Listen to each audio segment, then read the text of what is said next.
എന്താണ് ഡോക്ടറെ മൈഗ്രെയിൻ എന്ന് പറയുന്നത്? മൈഗ്രെയിൻ എന്ന് പറയുന്നത് ഒരു ന്യൂറോളജിക്കൽ അവസ്ഥയാണ് ശരിക്കും. മൈഗ്രെയിൻ നമ്മൾ പല രീതിയിലുള്ള പേരുകൾ കേട്ടിട്ടുണ്ട്. ചെന്നിക്കുത്തെന്നും പൊടിഞ്ഞിന്നൊക്കെയുള്ള കോമൺ ആയിട്ടുള്ള പേരിലാണ് മൈഗ്രെയിൻ അറിയപ്പെടുന്നത്. പക്ഷേ കോമൺ ആയിട്ട് ഈ മൈഗ്രെയിൻ എന്ന് പറയുന്ന അസുഖത്തിൻ്റെ ഏറ്റവും പ്രധാനപ്പെട്ട ലക്ഷണമായി കാണിക്കുന്നത് തലവേദനയാണ്.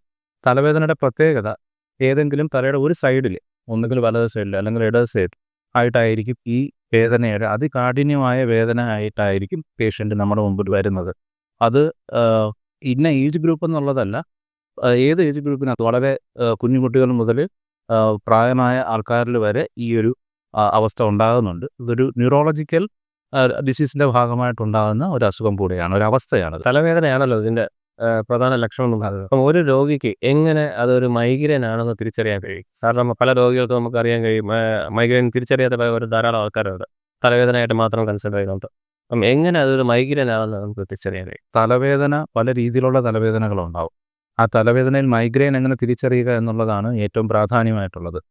അതിൻ്റെ സിംറ്റംസ് എന്ന് പറയുമ്പോൾ ഏറ്റവും പ്രധാനം തലവേദന അതികാഠിന്യമായത്, അതും തലയുടെ ഒരു വശത്തായിട്ട് വരിക എന്നുള്ളതാണ് പേഷ്യൻ്റ് കാണിക്കുന്നത്. ഇതിനു മുമ്പ് പേഷ്യൻറ്റിലും ചില മറ്റ് ഓറ എന്ന് പറയുന്ന ഒരു പ്രീ സിംറ്റമറ്റോളജിക്കൽ ആയിട്ടുള്ള ഒരു അവസ്ഥ കാണിക്കാറുണ്ട്. അതായത് മൈഗ്രെയിൻ എന്ന് പറയുന്ന അവസ്ഥയിലേക്ക് വരുന്നതിന് മുമ്പ് ഉള്ള ഒരവസ്ഥ.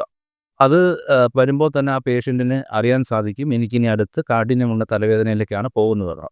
അപ്പോൾ മൈഗ്രെയിൻ്റെ ആ ഓറ ആയിട്ടുള്ള സിംറ്റംസ് എന്താണെന്നുള്ളത് ഞാൻ ആദ്യം പറയാം.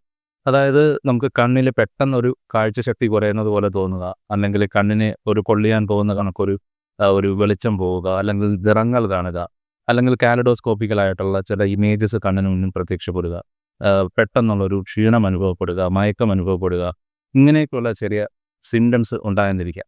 അതുപോലെ നമ്മുടെ പെരുമാറ്റത്തിനകത്തൊക്കെ ഉണ്ടാകുന്ന ചെറിയ പിരിമുറുക്കങ്ങൾ അനുഭവപ്പെടുക. ഇതുപോലത്തെ അവസ്ഥകൾ ഉണ്ടാകുമ്പോഴേക്കും സ്വാഭാവികമായി മനസ്സിലാക്കുക അതൊരു ഓറ ലൈക്ക് സിംറ്റംസ് എന്നുള്ളതാണ്. ഇതിന് ശേഷം പേഷ്യൻറ്റിലേക്ക് വളരെ മൈൽഡായിട്ടുള്ള രീതിയിലായിരിക്കും തലവേദന ആരംഭിക്കുക. ആ തലവേദനയുടെ കാഠിന്യം വളരെ കുറവായിരിക്കാം, അത് 1-2 ദിവസം നിന്നിരിക്കാം. അതിന് ശേഷം ഈ കാഠിന്യം വളരെ വളരെ ഇൻറ്റൻസിറ്റി കൂടി വരികയും മാക്സിമം ലെവലിലേക്ക് എത്തുന്ന ഒരു അവസ്ഥ വരെ എത്തുകയും ചെയ്യാം. ആ അവസ്ഥയിൽ പേഷ്യൻ്റ് ഒരുപക്ഷെ ബോധക്ഷയം വരെ വന്നെന്നിരിക്കാം. ഇതിനോടൊപ്പം ഈ തലവേദനയോടൊപ്പം വൊമിറ്റ് ചെയ്യാനുള്ളൊരു ടെൻഡൻസി, അല്ലെങ്കിൽ വൊമിറ്റിംഗ് തന്നെ കാണിച്ചെന്നിരിക്കാം. ഛർദി വരാനുള്ള ഒരവസ്ഥ ഉണ്ടാകുന്നിരിക്കാം. പിന്നെ മാനസികമായ പിരിമുറുക്കവും ചെറിയ ശബ്ദമോ വെളിച്ചമോ ഒക്കെ കേട്ടാൽ തന്നെയും അത് നമുക്ക് അക്സെപ്റ്റ് ചെയ്യാം, തരണം ചെയ്യാനുള്ള ഒരു ഇൻടോളറൻസ് ഇല്ലാത്ത, ഒരു ടോളറൻസ് ശേഷി ഇല്ലാത്ത ഒരവസ്ഥയിലേക്ക് പോകുന്ന അവസ്ഥയൊക്കെയാണ് ഈ പേഷ്യൻറ്റിന് സാധാരണഗതിയിൽ കാണിക്കാറുള്ളത്.